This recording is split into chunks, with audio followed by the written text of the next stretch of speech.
Darkcast Network. Out of the shadows come the best indie podcasts.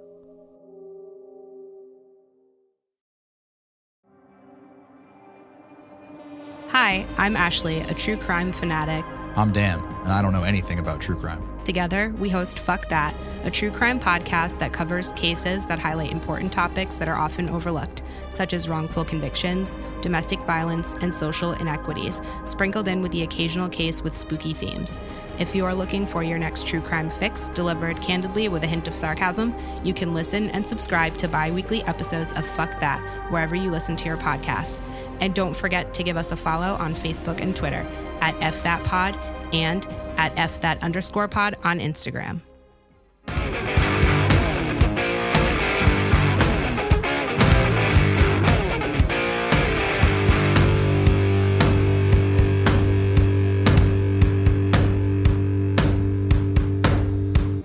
Devil is on his way, devil is on his way, devil is on his way, motherfucker, the devil gonna make you pay. Fall to your knees, devil is on his way. Fall to your knees, devil gonna make you pay. Fall to your knees, devil is on his way. Motherfucker, he's on his Hey y'all, welcome back to Mountain Murders. I'm Heather. And I'm a fully clothed Dylan. Well, you know what? At least you didn't say you are fully erect, Dylan. Oh, hey. Hey. This is a family podcast, Heather. Is it? Well, maybe. Yeah, somebody could be listening to this in the car with their little newborn baby. Yeah. I mean, if you want your little tiny baby's first word to be fuck you. Or what the fuck? Yeah. Oh, gosh. So here we are in the Mountain Murder studio. A beautiful fall day. I mean, what else could you ask for? It's not quite fall yet. Yeah, it is. I have noticed leaves beginning to trickle down off the trees, floating in the breeze. Got some color starting to pop up here and there. In my mind, September's fall. I don't care what you say. I guess some people might say it's October, November, going into December, and then winter don't start until sometime in January. I don't believe it. December's winter. You don't subscribe to structures like calendars. They're just trying to like box you in. That Farmer's Almanac can't boss me around, Trying you to shum bitch. box you into specific seasons. I'll plant these flowers whenever I want. Damn a frost. So here we are. Okay, so you just said it was a fall day, and now you're describing fall. But a couple of days ago, when I wanted to watch Hocus Pocus, you told me it was way too early and that it wasn't spooky season, and we weren't even into fall yet. Oh, God. And see, I knew that I was going to pay for that. You're going to pay for it. Dylan, let's give a big shout out to our newest patrons, Kaylee and Sunaman. Kaylee and Sunaman. Sunaman. Wow, what a cool name. Yeah, I know, right? Thank you, Kaylee and Sunaman, for supporting us over there at the Patreons. We appreciate you, and we hope that you enjoyed the ad-free and extra content because there's a ton of it. There sure is, Dylan. I mean, recently we posted a Mountain Murders movie club that was exclusively for our patrons. It was a discussion about the Serial Killer's Apprentice documentary. And of course, this weekend we dropped another movie club for everyone, Unknown Number of the High School Catfish. So make sure you check those out. Give them a listen. Yes, so glad to be part of this podcast. And as always, if you would like to support Mountain Murders, check out patreon.com/Mountain Murders Podcast. For as little as a cup of coffee, you can subscribe to our Patreon, get ad-free episodes, bonus material, invite to our Discord chat where we talk about all sorts of things. It's just kind of like one big weirdo family. We love it. Yeah, and you can order a Grande Dylan. So we are family friendly in Discord, but that's only if you're like a really fucked up person and you like a dysfunctional family, then welcome to our Discord. We have a couple normal people over there. No, everybody's normal in my eyes, but but we're it's all wacky. a also little bit. described as the island of misfit toys. Well, there's that. Yeah. See, they know. I'm giving them the loves. All right, Dylan, are you ready to get into today's case? This is one of those that I have had on our list for quite a few years. It's a pretty well-known case. I like that you're just nodding. Okay. This is the part. See, we're doing a podcast, Dylan. No. And this is the part where I say something and then you respond. Yeah, I know. That's what makes the show spicy and interesting. I know. Yeah. Okay. All right. Well, I was just checking. Sometimes I'm not sure. No, I'm here with you, and I cannot wait to dig into this case. And so you've been wanting or thinking about this for some time, huh? I've wanted this for some time, Dylan. Oh. I've wanted to be in this moment with you right here, right now, Oh. Is that Richard Marx? for my whole life. No, but it could be. Or is that Bryan Adams? It could. I don't know. Right here, right now, watching the world wake up from history. That is not Richard Marx or Bryan Adams. Okay. All right. That's Jesus Jones. Is it Jesus Jones? Yeah. Oh. One hit wonder. All right, Dylan, let's get into today's episode because you are already getting on my nerves and we just started. And that is the magic, folks. All right. Yes, sure it is. Yeah. Just keep that momentum up, Dylan. Faith Danielle Hedgepeth was born September 26 of 1992 in Warrenton, North Carolina, to parents Ronald and Connie. The Hedgepeths are members of the Haliwa-Saponi Native American tribe. The tribe is recognized by the state of North Carolina, but not by the federal government, although there are around 5,000 members of this tribe. And you were telling me this is not an uncommon situation, right? To have a tribe recognized by a state, but not the federal government. Right. I mean, I don't think it's super uncommon, and we've already had discussions previously on episodes in regards to the Lumbee tribe out of Robeson County, North Carolina, and they are one of those tribes that is state recognized but not federally. And there's certain stipulations. I guess a tribe must kind of meet like certain criteria to become federally recognized. Okay. And I know like for the Lumbee, it's because like they don't have an official language, and maybe there are certain cultures or traditions that have not been like well documented over the years, kind of thing. I don't know. Again, I'm not really sure if that's what's the deal with the Haliwa-Saponi tribe. No, because I actually have never heard of this tribe, and I've lived in North Carolina most of my life. Yeah, I know, right? So that's interesting. I was curious. I kind of want to learn more about these folks. So Faith was the youngest of 4 children.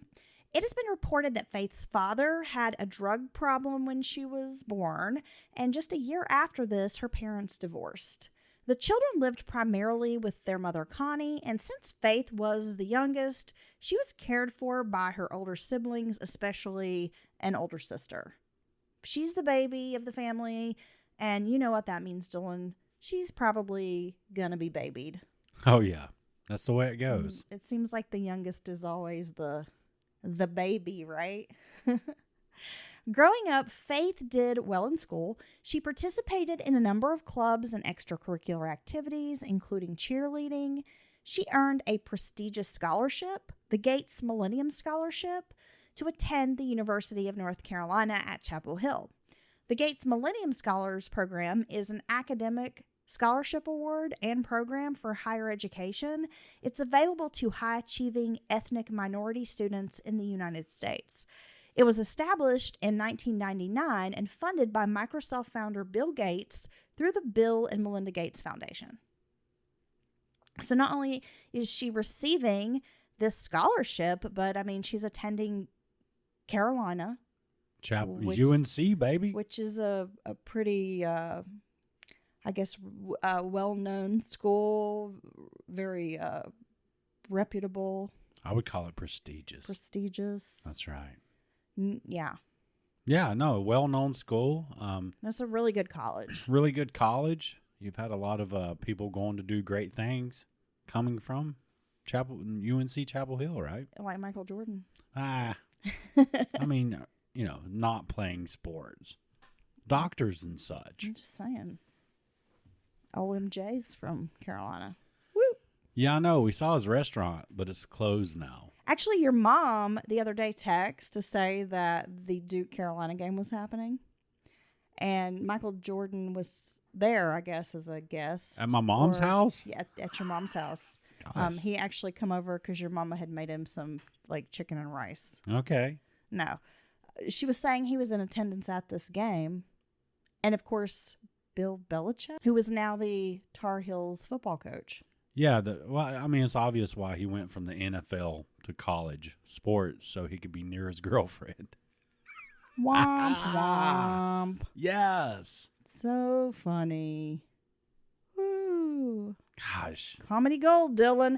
Anywho, your mom was saying it was quite chaotic. There were a lot of news helicopters doing flyovers, and there was no parking, and I guess people were trying to park on her street to get to the game. Oh, I'm sure. I don't even know. Several miles away, yeah. It's, that stadium's right there, downtown, basically, and there really isn't a lot of room around it, so I don't know how they get everyone in and out of there.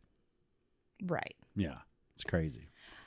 Okay, Dylan. So, anywho, Ronald, Faith's father, had attended UNC Chapel Hill, but he didn't graduate. So, it's natural for a lot of times children wanting to kind of follow in their family's footsteps or parents' footsteps and maybe attend the same college if your parents were an alumnus or whatever.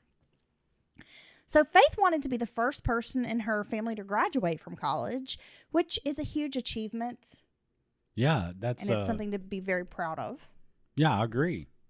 And it's a good goal to have, right? No, it's a great goal. And, it's a lot of families, it's just, expected you go to college. Your mom, dad did, and all your brothers and sisters do. But then sometimes, like in her situation, that's not maybe the path people typically take. And I think that's something you should be very proud of if you're able to accomplish that. Faith was undecided between two majors. She was looking at education or medical school because she had wanted to be a pediatrician. And I think this speaks to Faith's character. It seems like she really wanted to help people and that she wanted to work with children or young people. Right. And I think in either of those positions, it takes a very special person to be an educator and or be a pediatrician. Yeah, well, it sounds like she wants to give back as well as pursue her career. Exactly. Faith was described as a great student. She had success at UNC during her freshman and sophomore years. In spring of 2012, Faith decided to take the semester off. She needed a little bit of a break from school, and I think a lot of folks understand this. It can be really overwhelming. It's your first time away from home, typically. You're living in a dorm with maybe people you're not so familiar with. You're lonely. You're homesick. You're inundated with schoolwork. There's just a lot of pressure. So, I think sometimes students do end up maybe taking breaks like this because it can be challenging and really, college is hard. Well, yeah, and It's a lot of work. Depending on your degree, you could have a heavy class load, and I'm sure it is. And I don't see anything wrong with a student deciding to take a semester off. Well, yeah, it doesn't really hurt anything, right? I think it could be healthy. Well, yeah, so she's just kind of like resting, recovering, gearing up for the next semester. She remained in Chapel Hill through the spring and into the summer months. Faith was staying temporarily in an off-campus apartment at the Hawthorne at the View. These apartments were nestled between Chapel Hill and Durham, North Carolina, home of Duke University. The rivals of the Tar Heels. Boo. I would say, Heather disagrees, quite possibly the biggest rivalry in college sports. That's only your opinion because you're from North Kakalaki. All right. I think there are other schools who have equal or bigger rivalries. It's possible. Look at Tennessee and Alabama. Okay. You might be right. Those folks who yell Roll Tide, they yell it really loudly. And if you go to UT, it's a sea of orange. So I don't know. They got some avid fans. I'm just saying. Big rivalry between Carolina and Duke, as we just mentioned. And I should also bring this up. We've recently covered a case that was in Durham, North Carolina, and we addressed a bit of the violent crime in that city. But in 2023, Durham was ranked 6th as one of the most violent cities in the country. The 6th most violent city in the country. Yeah. So that means it's behind all the big cities, basically, right? Well, that's what I saw. I mean, would you imagine that would be on a crime stats from 2023 is just what I'm telling you. Well, that kind of blows me away. I mean, that speaks volumes, I think.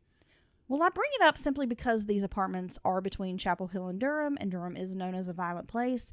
And I would say that I find these two towns or, city, I guess Chapel Hill's a town and Durham's more of a city, being this closely, being so close to one another, close proximity, are vastly different. Right. Chapel Hill is full of these incredibly crunchy grooves, elitist, liberal types. Right. Right. And then Durham is a bit more blue collar, gritty. There is the crime. You have a lot of homeless population there. It's the streets. Yeah. Yeah. No, they are quite different. Just we lived there, or we stayed there, visited there, quite often. But you can definitely tell a significant difference when you travel from one place to the next. Right. So you're going to get your organic oat milk latte in Chapel Hill, but then you're going to drive into Durham and lock your doors because you could get shot at the intersection and carjacked. Well, yeah, it sounds like the statistics may back that up. Here's my thing about Dylan. We got to talk about this. So we do not live in the most safe city. We live in a pretty dangerous city right now. That's because I'm here. You have a 1 in 67 chance of being the victim of a violent crime in the city where we live. There's a lot of gun violence here. And Dylan, for whatever reason, loves to roll the window down. And he always does this in the car at 2 a.m. or after midnight, when we're coming back from a late movie or we've been out to the club. And by club, I mean the dive bar, honky tonk, where we just sang some George Jones at karaoke. So here's Dylan, and he always wants to smoke and roll the window down. I'm not smoking. Now, Dylan, you damn lie. I'm not smoking. Well, for one, I wouldn't be smoking in the car if you were in there. I've seen you do it. So you just lie all the damn time. I'm vaping. That's a real problem. You need to stop. Okay, nobody likes a liar. And I will say to you, Dylan, you should probably roll the window up. Because we live in an unsafe area where there's a lot of violent crime, you could get carjacked. And you just laugh at me like I'm a fool every time I say this. But then I'll show you day after day news articles where someone in our area has been killed. Right. Drive-bys and whatnot. Yeah.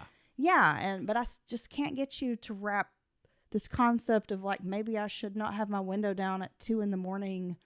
in this sketchy area. Well, no, here's the thing. I can see that there's no one around. So, I mean, there's no one to jack a lot me. of people think that. And then all of a sudden they have a big fucking gun in their face. Well, I mean, I can see people running up to me. So I'm just saying. I'm using my eyes. Yeah. I like fresh air. And you need glasses so that you can't even see, motherfucker. Well, I might what not be able to about? read them a novel, but I can see them running toward me with a gun. Yeah, but that's the other thing is that you're so, you're such a space cadet. You're like, la, la, la, la, la. In your mind, you're with the Smurfs, frolicking in a field, running from Gargamel. You know what? I'm also from the streets. So I don't believe that you're paying attention. Well, let's get back to the story, but I'm from the streets, and they know better. Because my homies got my back. I just had to share because it's an ongoing issue. I just feel like I shouldn't have to bitch at you this much about our safety. I agree on the part of you not bitching at me. Yeah. Hey, that was a win, bro. The remedy here is then I'm just not going to go anywhere with you. Oh. Or I'm not going to let you be in my car Oh, Yeah, okay. I got the title. What? I feel like this is spiraling out of control. It might be.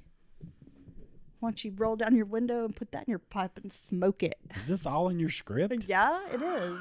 It's a special section. See, it's highlighted. Faith didn't plan to stay at Hawthorne much longer. She was awaiting her financial aid package to arrive, and then she was going to move to like another complex.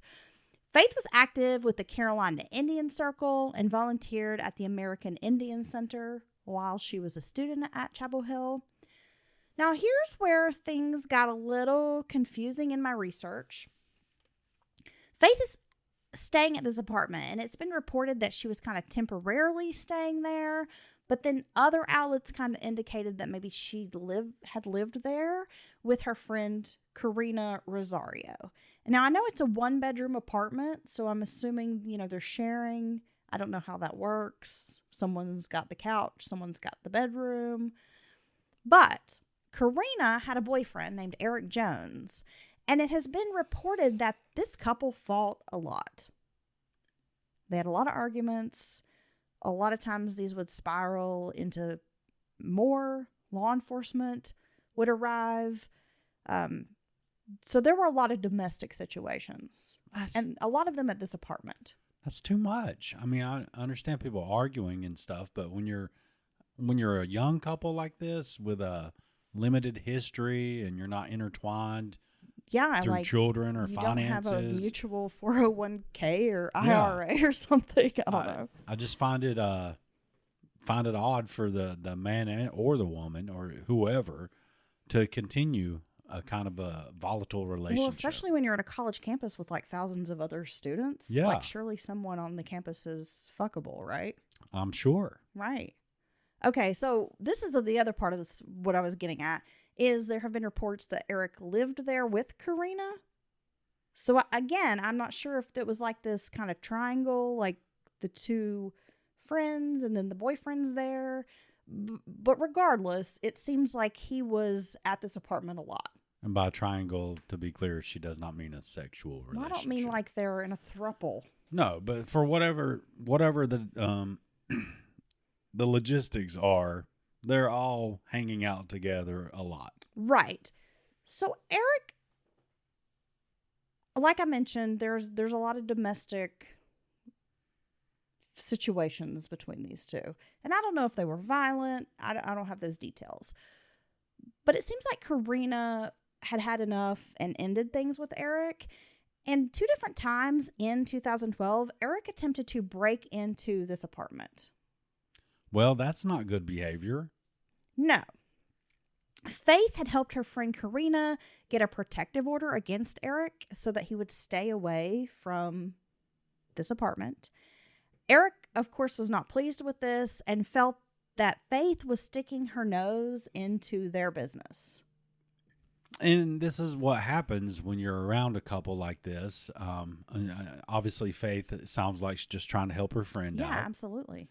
And but you can easily kind of get pulled into the middle of it, even whether you want to or not. And then everybody ends up mad at you. Well, that can happen. I've seen that happen before. Well, just and you're just like, what? You're dealing with their drama, right? Which kind of sucks.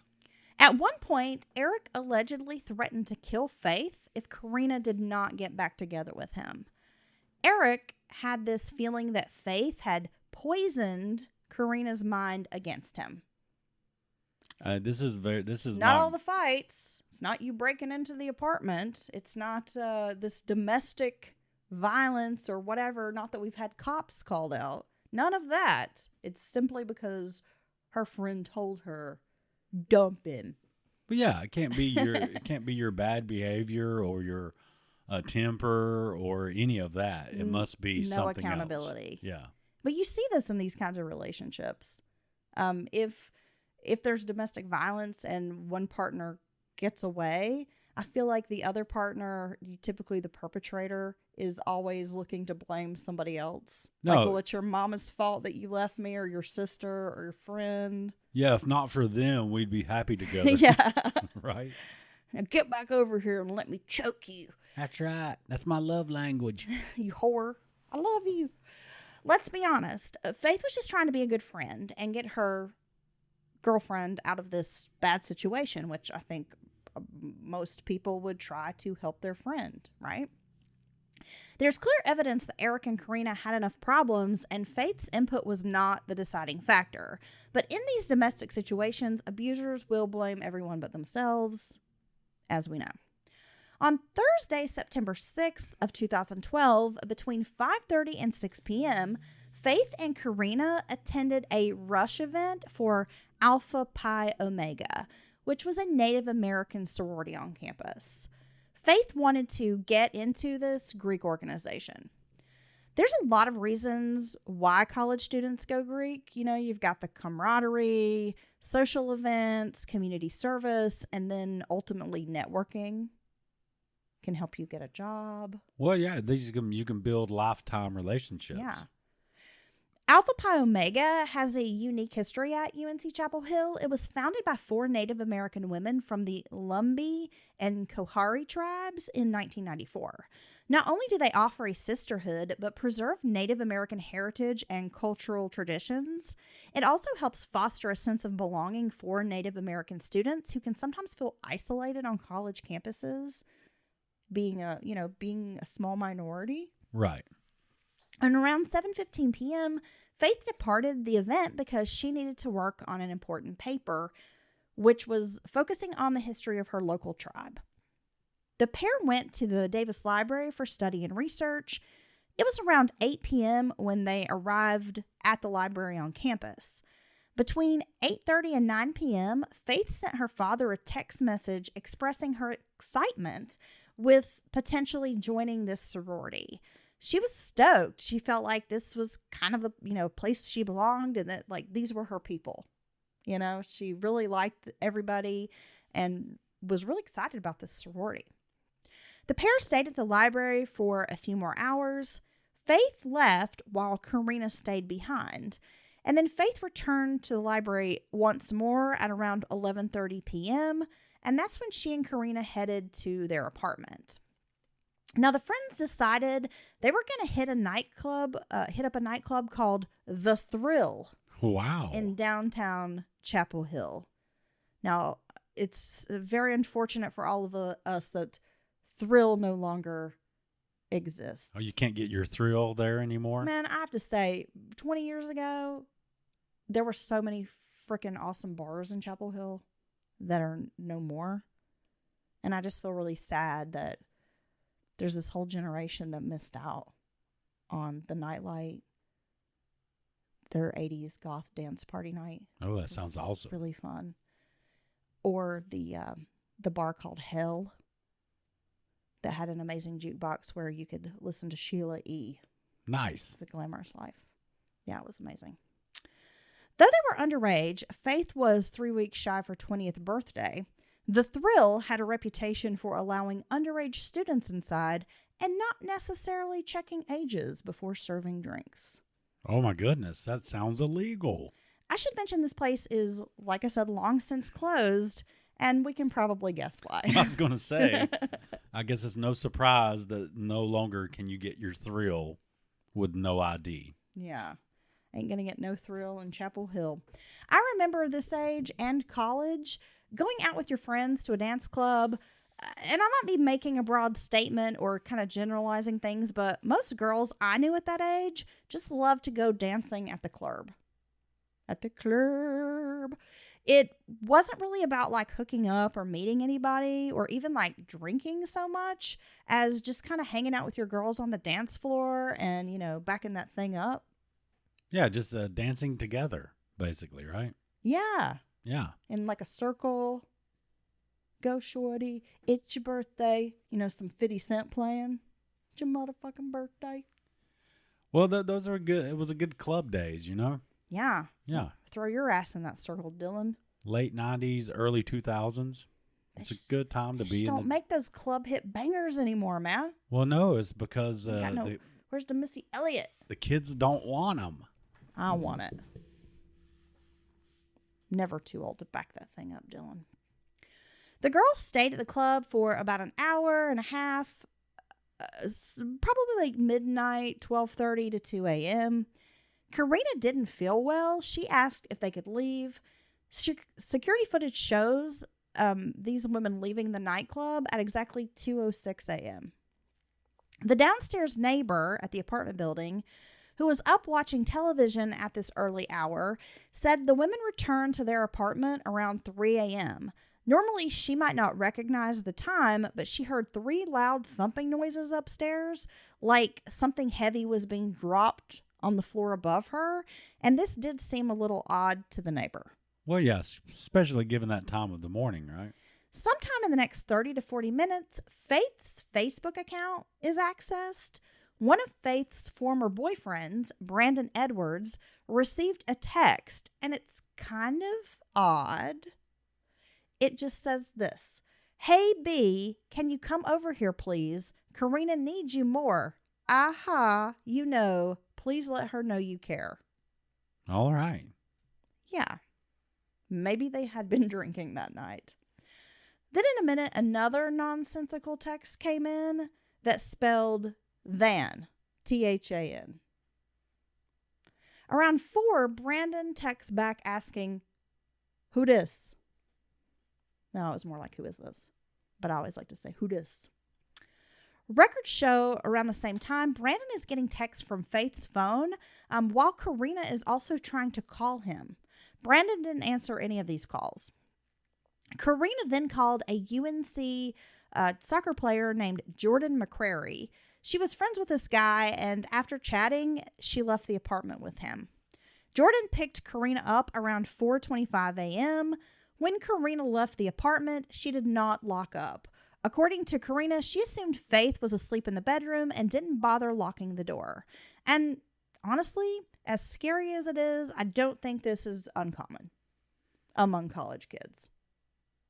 So is she leaving it unlocked so she can get back in? I mean, what are we doing here? Maybe, but I What, think a lot of times people just come and go. Yeah, but your friend's in there asleep. And they're not really thinking about the consequences. I mean, I don't know why you wouldn't lock your door, but okay, I get it. They're young. Well, a lot of young people, like college students, are not always so safety-minded. And let's be honest, Dylan, when we were young, we did our fair share of dumb shit, too. I lock doors.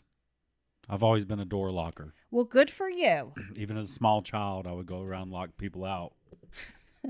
I bet you did. But keep your ass out there. I've locked you out a couple of times. Oh, my God, dude. Recently, It's pretty funny. I'm out mowing the grass, working in the yard, and you're like, I'm going to go run some errands. And I'm like, okay, cool. You know, I'm out here busting my ass, and I go in the door, and it's locked. Like out of habit. She just locked it on the way out and got in the car and drove away. Well, in my defense, I was running an errand for your granddaughters. No, and I appreciate that. And I text you multiple times, like, do you want me to come back home? Should I return? Do you need me to come? And you were like, no, take your time. Well, yeah, I was. So you're a big liar again. I was lying. I wanted to go inside and sit on the couch is what I wanted to do. So. Well, honestly, that's not news to me, Dylan. I have to peel you off the couch. But no, I had a cold water, my vape, and my phone. I was watching TikTok. I survived. I know, that's all you do. Sit and watch TikTok. What are you going to do? I'm relaxing. Well, you could do a lot of other things. Yeah. Like fold laundry or whatever. But anyway, back to our story. I mentioned this because, like, Brian Kohberger easily accessed that house in Idaho where he murdered 4 people. No, I get it. I'm sure it's not uncommon for people to kind of leave their doors open. And like you said, people come and go and things like that. They're not security minded or, you know, I get it. Well, often, you know, they kind of take for granted their mortality. I mean, when you're young, you think you're invincible, you're going to live forever, like nothing bad's going to happen to you. And I doubt Karina was thinking about, someone could be murdered or harmed if I don't lock this door. No, I'm sure she wasn't. So Jordan and Karina, they drive over to a friend's house, which has been reported to only be 5 minutes from the apartment. But I'm assuming because this is around 4:30 a.m., she didn't want to walk over there, or maybe it's not a very walkable area. Karina wakes up at this friend's house around 10:30 a.m. She calls Faith but does not get an answer. Karina then calls another friend.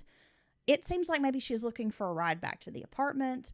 Karina finally gets a friend on the phone named Marisol, who picks her up from this house and drops her back at the apartment.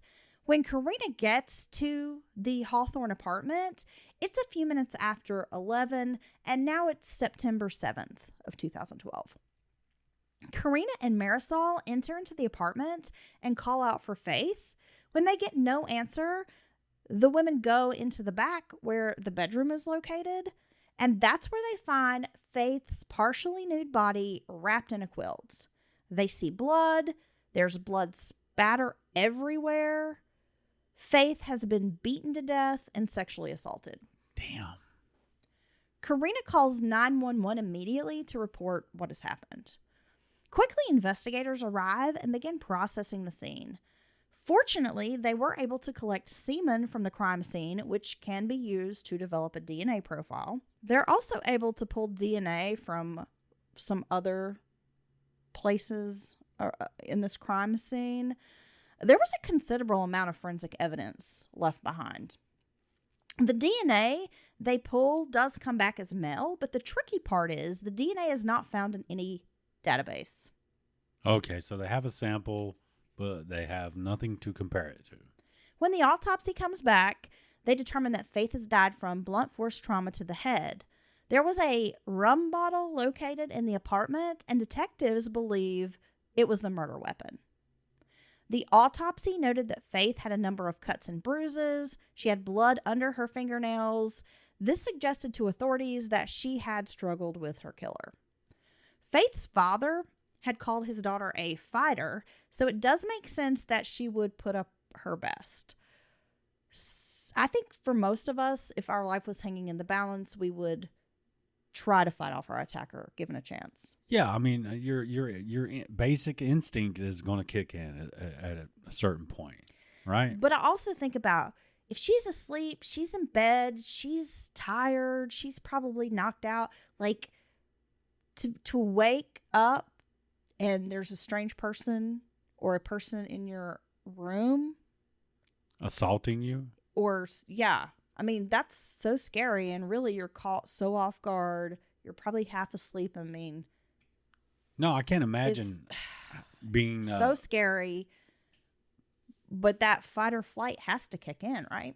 Yeah, I can't imagine being awakened like that. I mean, that'd be a terrible situation. And at first, you're not going to know what's happening, but I think with this type of violence, you're going to very quickly realize that whatever is happening is very bad. Yeah. A note was found at the crime scene that read, quote, "I'm not stupid, bitch, jealous. I'm not an English graduate either. I'm not stupid, bitch, jealous." It was scrawled on a type of like fast food bag, like one of those white paper bags you get from carry-out places. Considering the history between Karina, Eric, and Faith, the ex-boyfriend was pretty quickly on police's radar. He had had past issues with domestic violence, and investigators learned that Eric had threatened Faith. Makes sense to look at this guy. Well, yeah, they're going to look at him in either way, but I think this is an obvious reason to take a good look very quickly. Eric had also done some strange things that led police to consider him a prime suspect. On the evening of September 6th, Eric had sent a text message to one of his friends asking for forgiveness for what he was about to do. It was super vague, and there were no more details. God, that's weird. I mean, this could be anything. He could be like, "Please forgive me. I'm about to go tear up this Golden Corral buffet. Please forgive me. I'm going to eat your leftovers." Yeah. In I the mean, fridge. It could really be a number of things. He also made a similar posting on Twitter. 3 days after Faith's murder, Eric updated his Facebook profile banner with a message that said, quote, "Dear Lord, forgive me for all my sins and the sins I may commit today.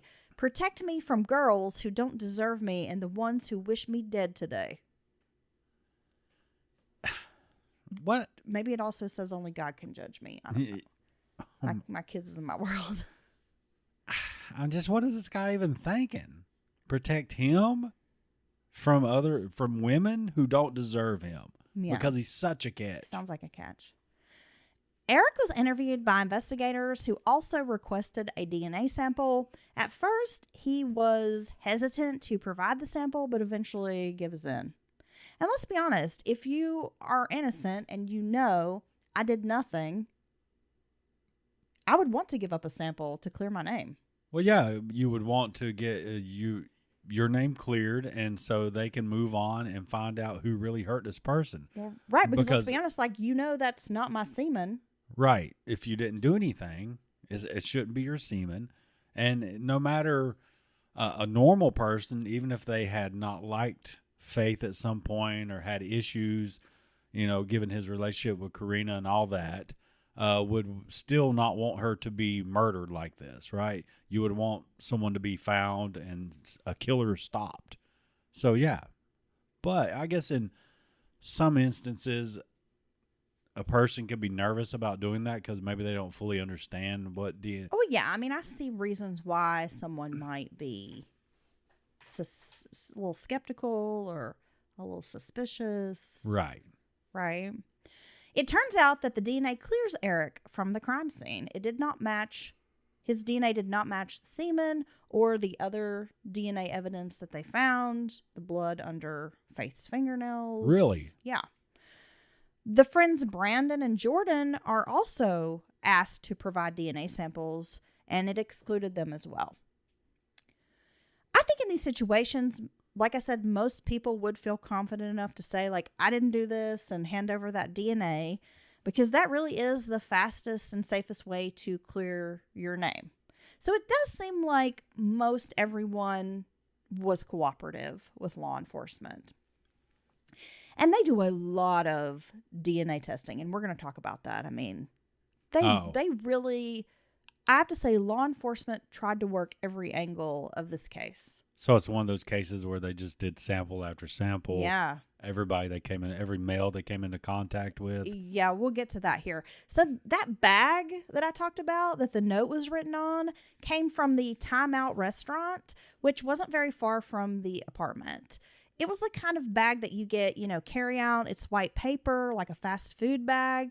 And the message was written in ink pen, but it was kind of nearly illegible. Also, investigators said that the note was found kind of near the body, but it didn't have any blood on it. And there was so much blood at this scene. Well, bludgeoning, you're going to have a lot of cast off. You're going to have all kinds of blood evidence all over the room, literally, ceiling, everything. Well, I'm also thinking about, this writing with a pen on this kind of paper can be a little tricky anyway. Sometimes your pen doesn't want to cooperate, but also if it's had food in it and like the bag's a little bit greasy, that could be another reason why it looked all like looks like somebody had a difficult time writing it out. Law enforcement speculated that it had been written in another room or before the murder had occurred, and then it was placed like after the murder. Okay. Which would explain why I didn't have any blood on it. That makes sense. When the handwriting was analyzed, police said they thought it showed rage. These words are angry. These words are angry. It was more likely that the writer meant to say, "I'm not jealous, stupid bitch." But that's not what appeared on the bag. Those magic words did not appear. It's like he's a politician. It's like the person's a politician, and people are coming out the next day and explaining what they really meant. Yeah. Another strange piece of information came from Faith's friend, who had received a phone call from Faith's cell phone, and it sounded like it was a butt dial. This conversation that was recorded is hours before the murder takes place, or what they're estimating, like the time of the murder. The recording was about 3 minutes long, and it features 3 different voices. So there's 2 females and a male voice. The recording is very hard to make out. Police theorized, due to the time of the call, that Faith and Karina were inside the nightclub Thrill when the call was made. Okay. Or when this butt dial happened. It has been described as very muffled. There have been numerous people who've tried enhancing the audio with special equipment and software, but it's still even with, modern technology, is still not a great phone call. Okay, it's so really still hard to kind of hear what's going on. all they know is her phone called his phone, and then they could hear people, but no words really, right? Some people say Faith can be heard crying in the call. Others think they hear a male saying, quote, "I think she's dying," and the female says, "Do it anyhow." But it does seem there is some argument maybe on this call, or that's kind of happening, that the call captures. Many people believe they hear the names Eric and Rosie mentioned. Rosie is a shortened version of Karen's last name, Rosario. But there are others who say that it sounds like someone is rapping, like in the back on the call, like in the background. Okay. Right? I mean, so again, it's just kind of all over the place, and we don't really know what's clearly being said. Well, I think just from that description alone, you can tell that people are trying to make something out, but it's not. It's one of those situations where it's very subjective to what you think you are hearing, Yes. The call is a bit of a mystery, and investigators aren't sure how it fits into the case, if it fits in really at all. But we do know that the call was made at 1:30 a.m. while Faith is still inside the nightclub, because we have surveillance footage showing when they leave. At 2:06. At leave, yes. So Faith was alive and well inside the club when this call was made. And like I said, we see her leaving the club alive. During the first week after Faith's murder, UNC Crime Stoppers offers a $29,000 reward for any information leading to the arrest of her killer. And this had been an effective strategy 4 years earlier, when police had offered a similar award in the murder of a student named Eve Carson, who was robbed and murdered. That case was solved. So they were really hoping, because that reward had enticed someone to come forward with information, that would happen again. Then the reward went up to $39,000 when Governor Bev Perdue offered another $10,000 to this pot. With this high dollar amount, investigators and the community hoped this would bring more leads and tips in. Law enforcement theorized the killer knew Faith, maybe even lived near the area in the apartment building, possibly had a crush on her, had either seen her or had interacted with her. Okay. Almost like, I guess, this person could have been obsessed with her. Well, yeah, because, this seems kind of personal, right? Yeah. It doesn't seem Well, like a random. Well, you have a weapon of opportunity. Yeah. The bottle. So this could be a situation where someone has presented themselves to Faith, tried to make an advance or something like that, and been rejected, and then went into a rage. When you say they presented themselves, it just makes me like they're a peacock. Yeah. Like he's got his tail feathers out. Like right. He's shooting his shot, and then he gets rejected, and then flies into a rage. I think that could easily describe this crime scene. Possibly, Dylan, but you know what I thought was, I guess the thing that sticks out to me is this seems like so random, this crime. And how did this assailant know that the door was unlocked and that they could get into the apartment easily? So that makes me wonder if this was random or if this was someone who knew her. But even if it was someone who knew her, how did they know the door was unlocked? Because there's no indication she had told anyone. Right. Hey, I'm here and the door's unlocked. Come in. Well, like you said, maybe they knocked on the door and she came to the door.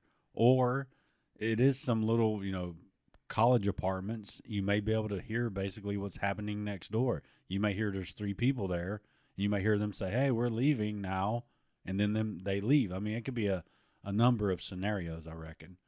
They also speculated that the killer might change his mannerisms after the murder. Like after, in these days after the murder has happened, that the person might have noticeable changes in their personality or behavior, that friends and family would take notice, that they seem more withdrawn or like something's happened. Right, like their mood's different. Yeah. They're gloomy for no reason. Unfortunately, Faith's case went cold. Local law enforcement had the DNA evidence, but no match. As I mentioned before, Eric was cleared from the case, and there was just no movement. I mean, they can't make a match with the DNA. It's just kind of a waiting game at this point. Right. I mean, all they can do is work their leads and evidence that they have, and once that runs out, it's inevitable for any case. A year later, UNC, their police department requested help from the State Bureau of Investigation. In 2016, Paraben Nanolabs, a famous DNA testing company, was asked to take a look at the material and do some phenotyping on it. Technicians are able to work with the DNA using genetic ancestry. Phenotyping can be used to predict eye color, hair color, skin color, if there's freckling. They can create a composite sketch of what a suspect might look like, kind of based on this DNA. Now, when I first heard of this some years ago, I thought it was a pretty exciting advance in DNA technology, because you can, like you said, you can literally pull a description or a sketch basically from the DNA that doesn't lie, right? I mean, it's eyewitness accounts are known to be just not untrustworthy, but unreliable, inaccurate, and unreliable for many reasons. Because people want to be helpful, their brain fills in gaps of memory with things the way you think it should be, or when you're trying to reason a situation out. All these things can happen to make mistakes in eyewitness descriptions and testimony. But I think this is a very good way to get some pretty damn good evidence of what the person looked like, right? The phenotyping suggested the killer was most likely Native American or Latino mixed with some European ancestry. Most of the genetic markers pointed to Mexican, Colombian, with some other South American and African influence. Paraben said they had 80% confidence that the suspect had olive skin and dark hair, like black hair. A private investigator came forward stating that he didn't know for sure if Karina was the voice on that 911 call. He said the caller sounded more like the friend Marisol. Now, this 911 call is about 8 minutes long, and it does not mention Faith by name once during this 8 minutes. The caller is saying something's happened. Yeah, my friend's in here, but they never say her name. Okay. Which this private investigator finds to be just suspicious, because if this was your friend, this person really well, like Karina knew this person, they were like sisters, besties, that she would be more personal with it. And that's why he thought maybe Marisol had made the call. Okay. And I don't really know what that would have to do with the case, but I mean, it is kind of, I guess, an interesting bit of information or something that he discovered that he kind of brought forth. Law enforcement interviewed over 2,000 people, Dylan. Damn. When investigating this case. And they took hundreds of DNA samples. So like I said, they were not resting on their laurels. They were out working this case, really trying to solve it. But say here they took hundreds of DNA samples, and they in turn tested hundreds of DNA samples. So it just goes to show you, with the proper motivation and pressure from the community, DNA evidence, rape kits don't have to sit on the shelf for years before they get tested. No.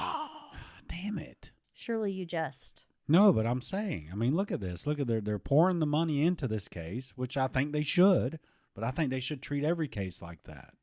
Well, yeah. I mean, isn't that the dream, that our law enforcement and criminal justice system works the way it's supposed to? Equitably. Is that a word? Yeah, right. Fast forward to September of 2021. Chapel Hill police announced that they have made an arrest in the murder of Faith Hedgepeth. DNA evidence was used to link a suspect after a drunk driving arrest a month before. This suspect was never on police's radar. Really? Yeah, I mean, it doesn't seem that this guy had any connection to Faith whatsoever. He is 28-year-old Durham resident Miguel Salguero Olivares. He was charged with first-degree murder. DNA found at the scene and also a palm print that was located on the murder weapon, that bottle of Bacardi Peach Rum, matched him.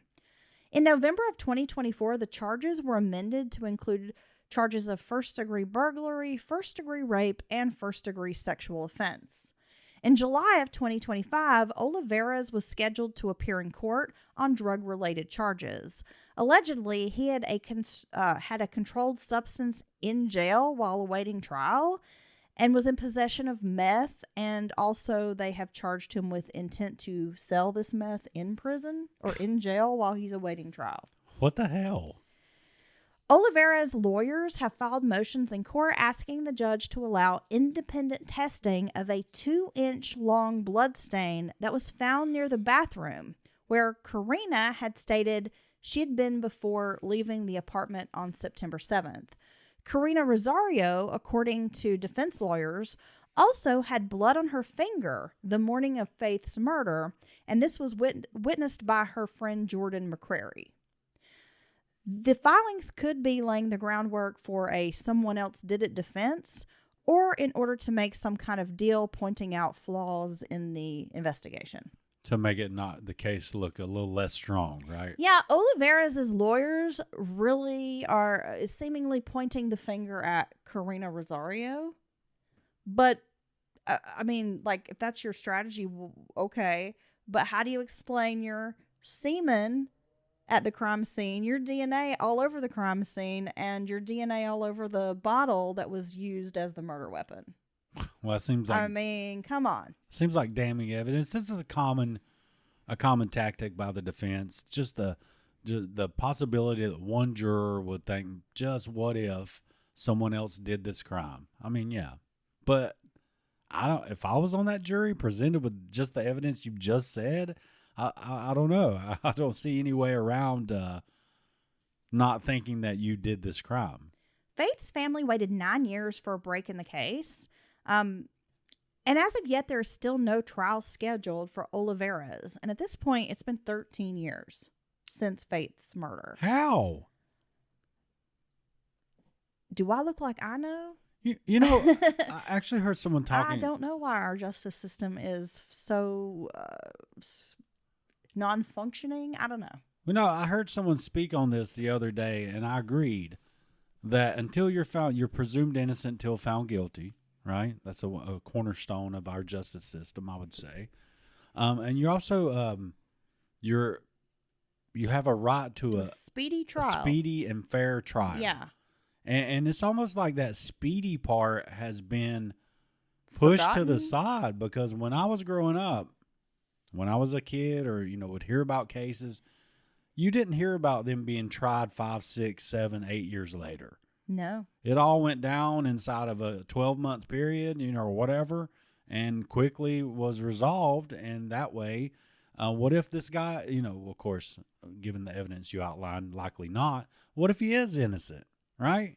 Well, what if you are waiting for your day in trial in court to prove your innocence? Yeah, what if he had consensual sex and they drank this rum? Well, it's possible. And she wrote a note and then somebody else killed her. Well, no, I mean, what if? No, I'm saying, okay, you actually outlined a scenario which could explain the evidence.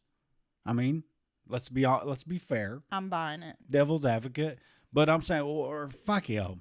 Okay, I think he killed her. No, he totally did. He totally did. But I'm saying, if you are an innocent person and you're waiting for your day in court to be exonerated or for the truth to come out, and they don't have court for 10 years or 3 years. He allegedly did. 3 years even. I mean, but I'm not buying it. It would be different if this was like her boyfriend or her buddy that she hooked up with, or that she'd had some kind of known relationship to this guy. Then I might buy this story of, this guy's been sort of set up, or there's another suspect. I mean, I Right. would be more likely to believe it, but she doesn't know this dude. She's Right. had no relationship with him whatsoever. I'm just not buying it. But yeah, I mean, but I do think that's a issue that should be addressed in our system, in our society today. It's become commonplace. And what about the families and the friends and families of the victims who want a resolution? After Oliveira's arrest, Connie Hedgepeth told reporters, quote, "Hopefully you all the people even that didn't know her, will always remember her." And I think that's true. I think a lot of people remember Faith and think about her often. I'm sure they do, especially there in that area at the college still.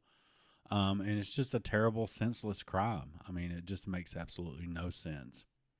Well, And- by talking about Faith today, hopefully we are helping preserve her memory. It sounds like she was a really lovely young woman. She was motivated, dedicated. She wanted to give back to her community. Yeah. She was, working toward preserving her cultural traditions, volunteering. That was such an important part of her life, is like preserving her family's heritage and this tribe's heritage. I mean, I just think, she probably would have gone on to do really wonderful things. Oh, yeah, And definitely. so it's very sad that her life ended in this way. But, we can keep her memory alive. Yeah, that's the worst part of it.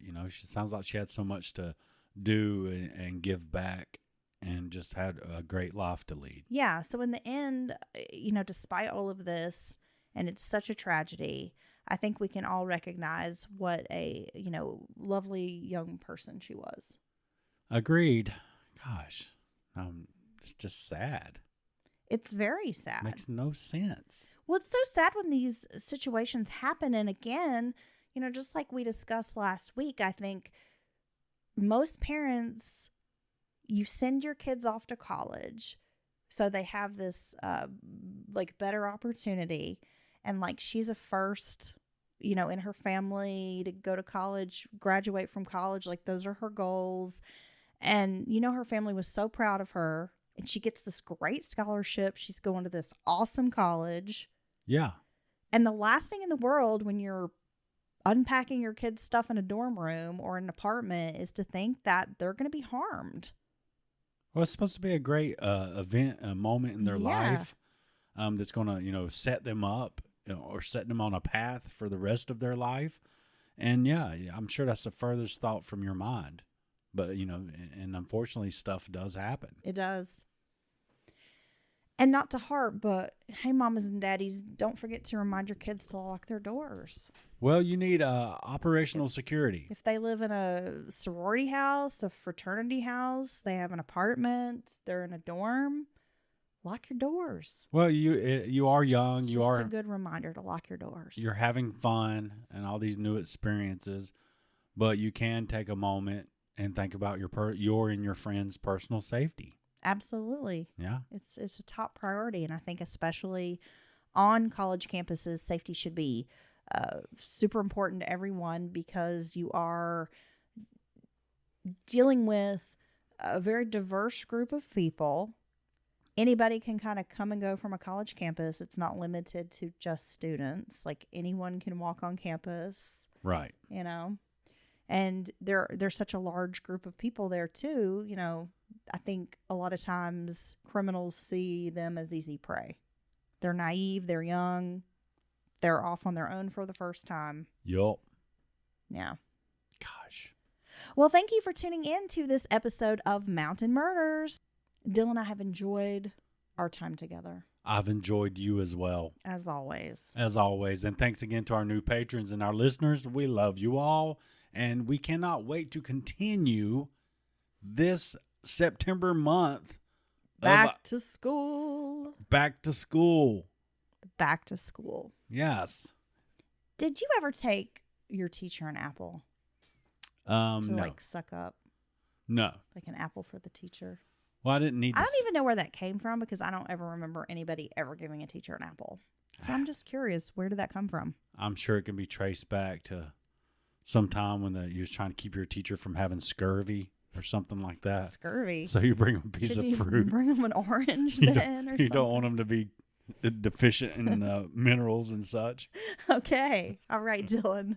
Well, until next time. All right. Bye. Bye.